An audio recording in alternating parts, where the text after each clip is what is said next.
Hello friends, তো আমি আজকে একটা নতুন মিনি ব্লগ নিয়ে চলে এসেছি। তো আজকে হচ্ছে টিউসডে। তো আজকে মেনু ছিল আমাদের হচ্ছে চারাপোনা মাছ, আর তার সাথে আমি একটা ডাল করেছিলাম। তো সবার আগে আমি ভাত বসিয়ে দিয়েছিলাম একদিকে, আর একদিকে আমি এই চারাপোনা মাছটা আমি কষা কষা করে একটু পেঁয়াজ আদা রসুন দিয়ে একটু ঝাল ঝাল করে রান্না করেছিলাম। তো সর্বপ্রথমে মাছটা আমি তার জন্য মাছটাকে ভেজে নিয়েছিলাম।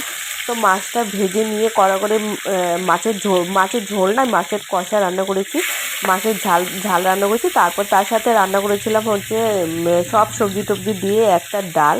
তো চলো রান্না করার পর এটাকে কেমন দেখতে হয়েছিল একটু দেখে নাও। তো এরকম হয়েছিল, রান্নাটা খুবই টেস্টি হয়েছিল।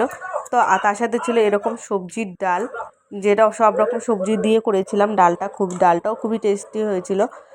তো দুপুরবেলা আমরা সবাই মিলে খাওয়া দাওয়া করে আমরা তিনজন চলে গেছিলাম, আমি, আমার যা আর আমার ননদ চলে গেছিলাম একটু শপিং মলে। তো শপিং মলে গিয়ে আমরা সবাই মিলে প্রথমে একটু ভিডিও করে নিলাম। যাই হোক, ভিডিও করতে করতেই আমরা সব জিনিস কেনাকাটি করছিলাম। আমরা সবাই ভিডিও করতেই একে ব্যস্ত ছিল। তো আমিও অনেকগুলো জিনিস দেখছিলাম। আমরা তিনজনই অনেক কিছু কিনেছি, ঘরের জিনিস, গ্রসারি জিনিসই কিনেছি।